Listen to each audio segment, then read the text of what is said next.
is considered second largest. This is how it looks square in here, yeah? So what you see only this part. But then left, So right. we are seeing only this part? No, this one. Oh, sorry, only this big one. Yeah, but from the other side, yeah? Yeah, okay. Oh, it's quite big. Oh yeah. And imagine that the same size underground. Really? It has what's above is also underground. Oh my goodness, how did they build this? Well, as you said, Ceausescu was pretty crazy dictator. Incredible. Wow.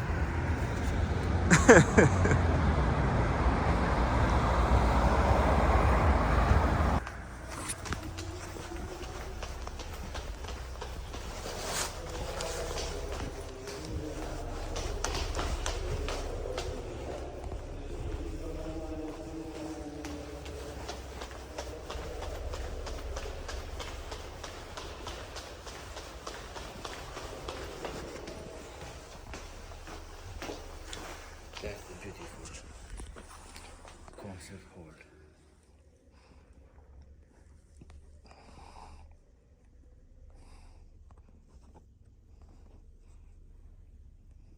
Nobody here.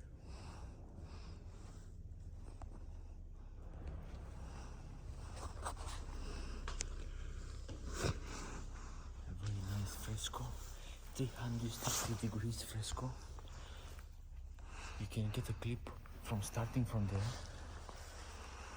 This is representing Romanian history from the Roman time all the way, like 2000 years ago, all the way to the royal time, 200 years ago.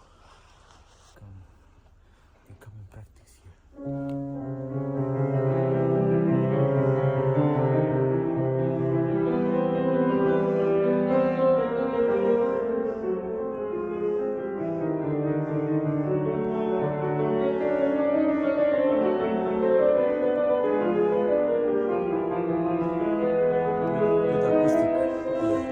Very good.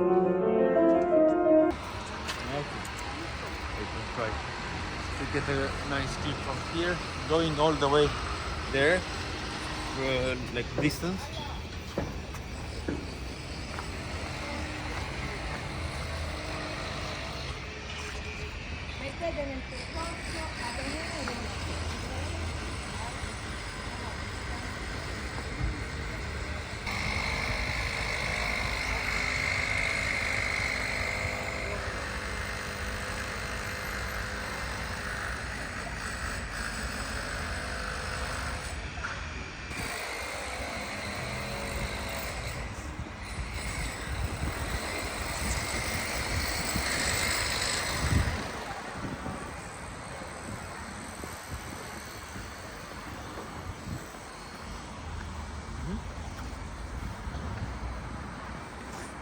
We are here.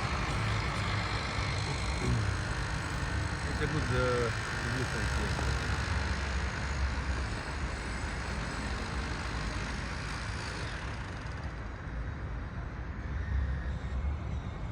The statue in front is representing our national poet, Mihai Eminescu.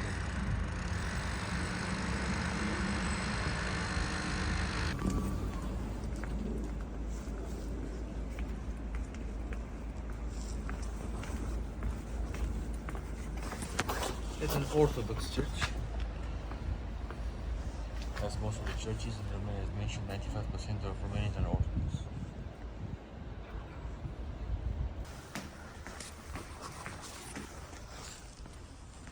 Normally, I can't go inside, I said, but the guys were, happy to let us in. Beautiful. This is one, I said, in the first day, I said, it's my favorite building. You will see why. I will show you also the other room.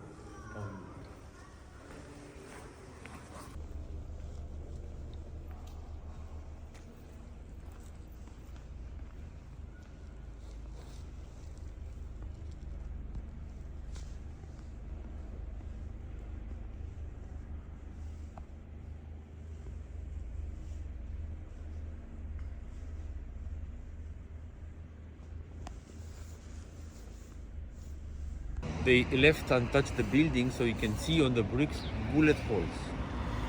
Yeah, these are the bull was from 1989. Let's get a bit closer to see them better.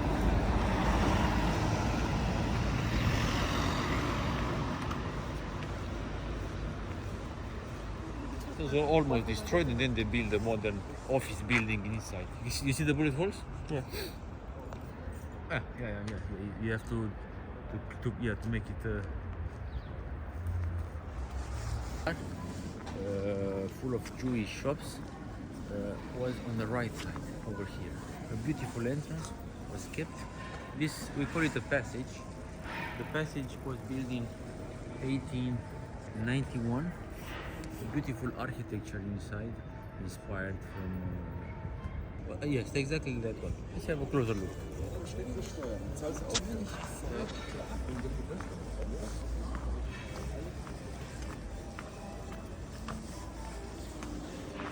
Today is a street full of cafes. As mentioned, the entire area is an attraction for tourists for the nightlife. Beautiful architecture over here. Remember the area? Yep.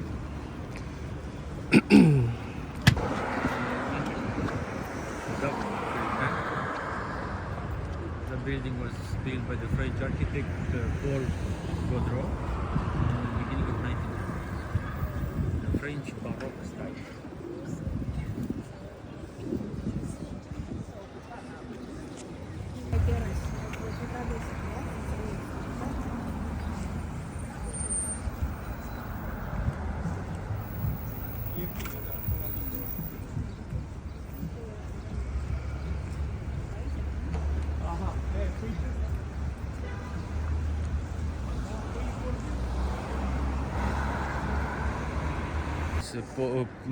Banner, you know.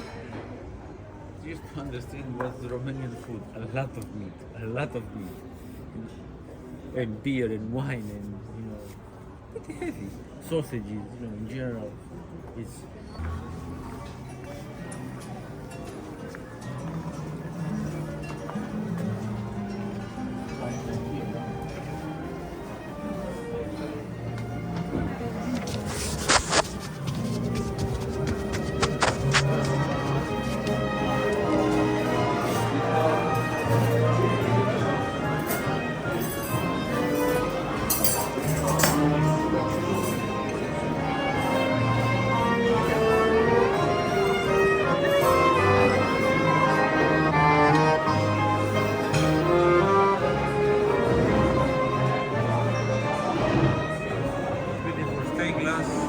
Good work. The other place that I wanted to show you on this street is this beautiful church, a Romanian church, a monastery actually. Yeah, I've seen this monastery, but it wasn't on my bucket list because Rila was already the top one. Yeah, I know of many course. people come here. I've seen the inside, so You've seen, sorry? I've seen it. People do take some pictures. Yeah. It's a popular attraction. This is a church dated 1724, 300 years old, built in the streets full of restaurants. This is the National Bank Palace, like the one I mentioned, the original one, from the other part on the other side. Beautiful building from 1884, designed by the Romanian architect. Beautiful. The copper roof is just turning green. One of the Instagrammable places in Bucharest. Many people come here to get photos and videos, post them on Instagram. Let's get through the passage, go on the other side to the Victory Boulevard. Tiles in this square. This one.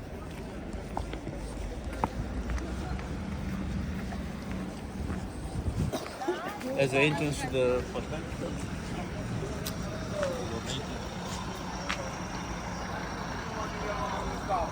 Bucharest, probably the best architecture in Bucharest is from the late 1800s, beginning. On the left here, we have an old church from 1720s, an Orthodox church. Typical style for that time. Exposed the bricks was typical architecture for that time. 300 years old.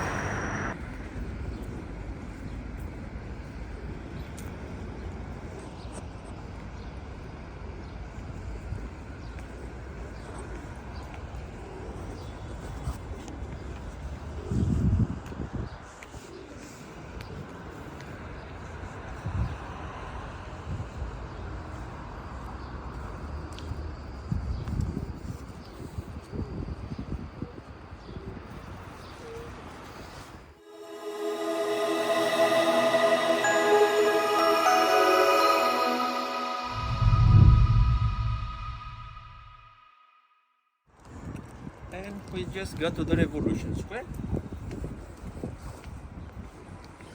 We were here 2 days ago. In the night. Yes. Yeah.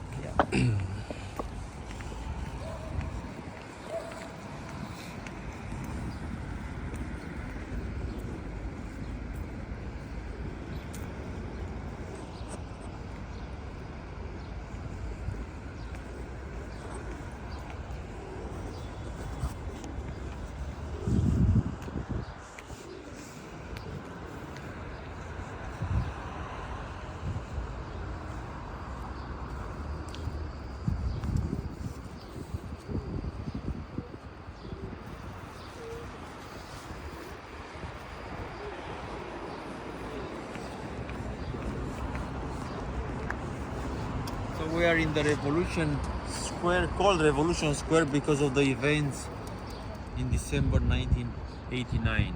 The building in front of us, that we are taking the video, is the former headquarters of the Communist Party. This is where Ceausescu is the name of the former communist dictator. Ceausescu had his last speech on the balcony there where the flags are. This is where the revolution started. I will make an introduction of, let's say, leadership system in Romania. So at this moment, Romania is a democratic country with a president, a government, like prime minister and the government. Before that, before 1989, we had a dictatorship, a communist dictatorship from 1945 at the end of World War II to 1989. Before the communism regime, 45 years, before that we had a monarchy. We had the king, the one I mentioned, the statue, who we'll see later. Romania was ruled by 4 kings since 1866 until 1947, 100 years in total, about. Before that we had rulers, regions. Let me show you the map of Romania.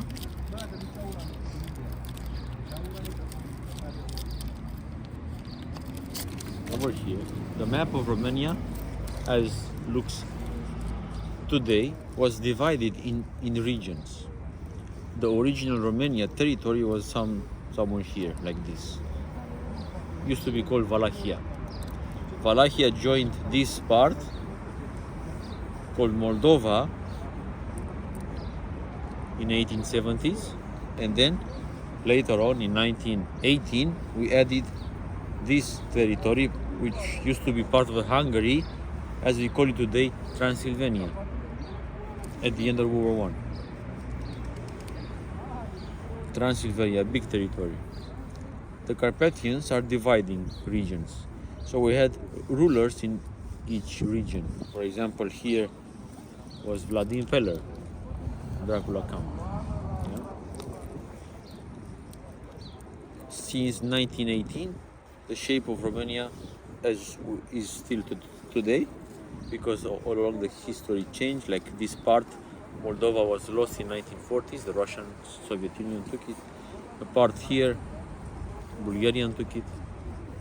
It changed. Today, this is how it looks. So our neighbors are Bulgaria, Ukraine, all around, Moldova here, Hungary, and Serbia.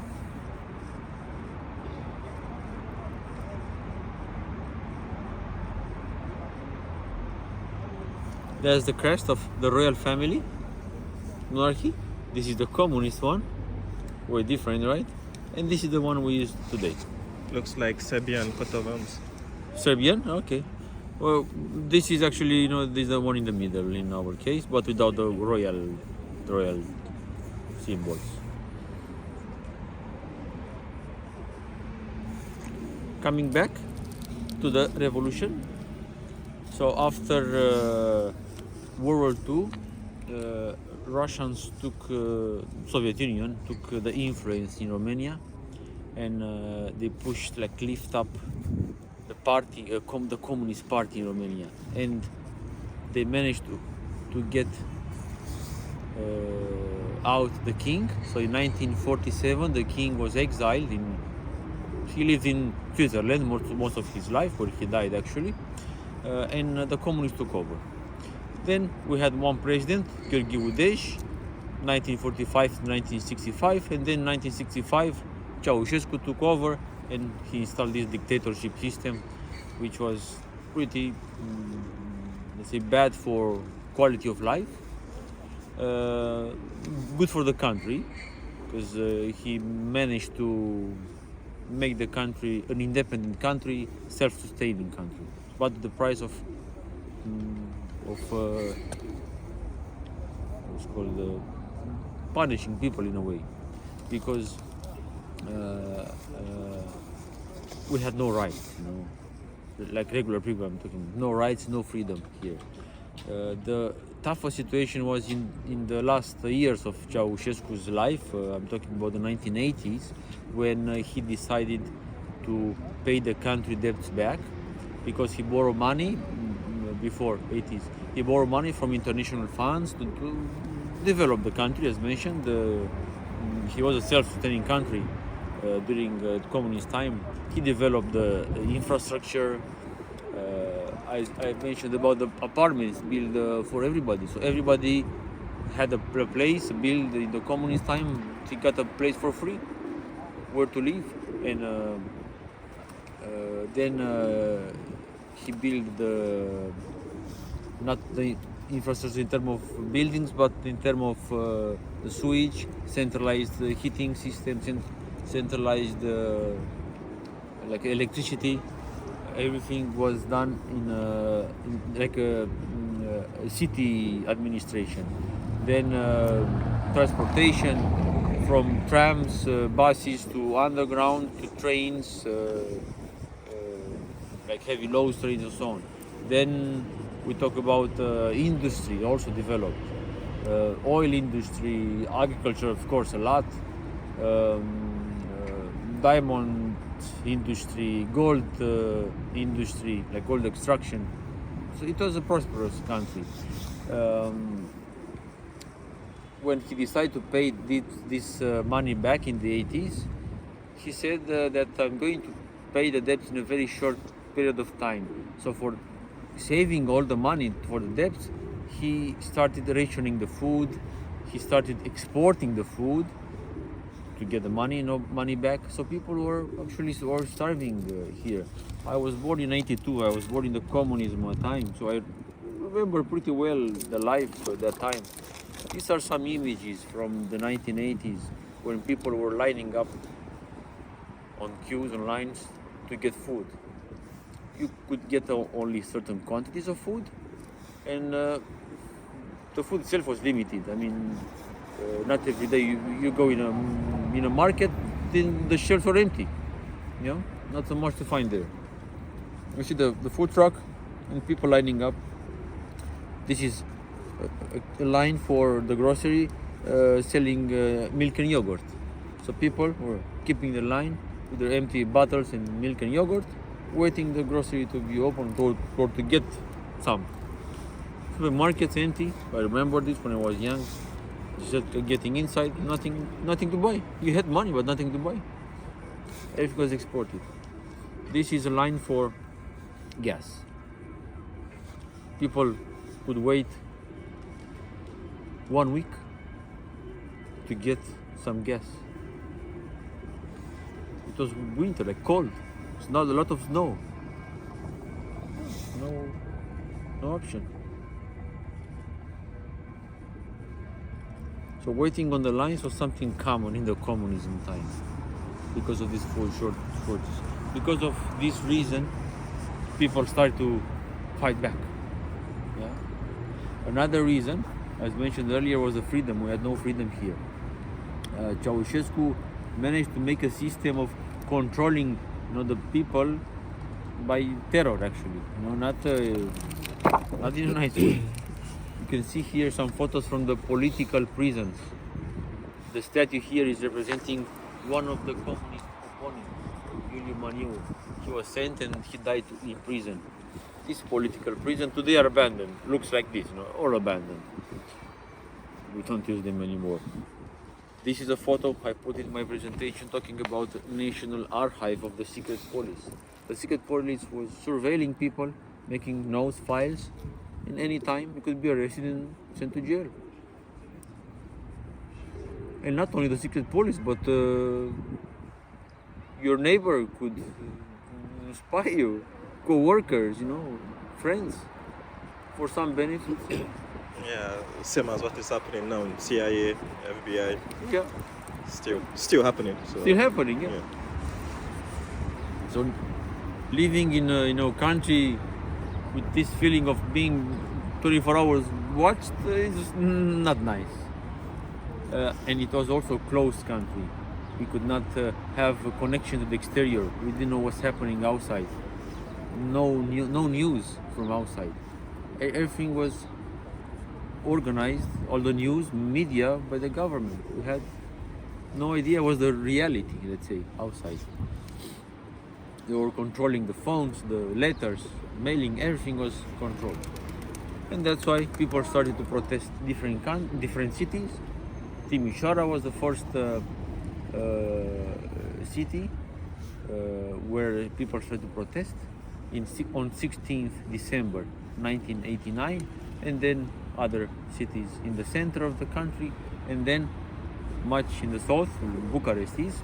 Ceausescu organized a big rally here, trying to calm down the situation by making some promises. He realized that people are not happy, and that's why they protest, and he tried to save the situation, but didn't work out. So he organized a rally here. Of course, he forced everybody to come here and pretend to be happy and cheering him, but they didn't work out at the end. I will show you, mention some of the images on my tablet from that day. Okay, it was televised, 21st December 1989.